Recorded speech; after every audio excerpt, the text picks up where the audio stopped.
बीच एक और बड़ी खबर आ रही है।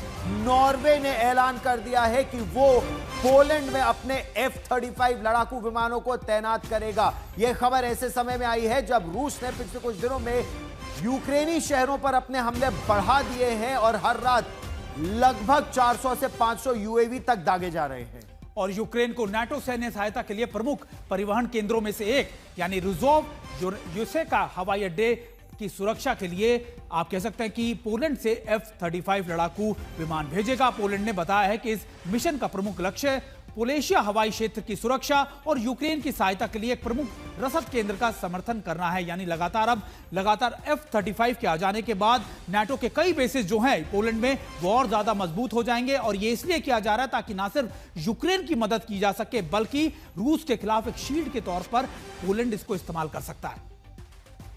F-35 जरूरी क्यों है? क्योंकि F-35 दुनिया के अत्याधुनिक लड़ाकू विमान माने जाते हैं। अमेरिका में निर्मित ये जो F-35 है, हालांकि एक इस समय जो रॉयल एयरफोर्स या ब्रिटिश एयरफोर्स या ब्रिटिश नेवी का विमान था वो भारत के थिरुवनंतपुरम में अटका पड़ा है, लेकिन ये F-35 पोलैंड की सुरक्षा या यूं कहें नेटो देशों की सुरक्षा के लिए बहुत महत्वपूर्ण हो जाता है। और अगर आप मानचित्र पर इसको पूरा देखें तो पोलैंड में F-35 का मतलब यूक्रेन की रक्षा, बेलारूस के इलाके के बाद लिथुआनिया और लातविया की रक्षा की दृष्टि से यह बहुत जरूरी है। जी हां, ये वो एक नाटो का सैन्य ठिकाना है। यहां तैनाती बहुत अहम है क्योंकि रूस के निशाने पर पोलैंड है और जिस पर हमला इस युद्ध के नाटो बनाम रूस को कर दिया जाएगा। दरअसल हम आपको एक बार दिखाने की भी कोशिश करते हैं। यह है पोलैंड का वो पूरा इलाका जहां पर करीब करीब 8 बेसिस हैं नाटो देशों के, खासतौर पर नाटो के महत्वपूर्ण 8 बेसिस है, 5 अमेरिकी बेसिस भी है। लेकिन सबसे इंपॉर्टेंट बात यह 2024 में जिसको ऑपरेशनलाइज किया गया था उस बेस पर अब यहां पर नॉर्वे की तरफ से F-35 को डिप्लॉय किया जाएगा। और यहां से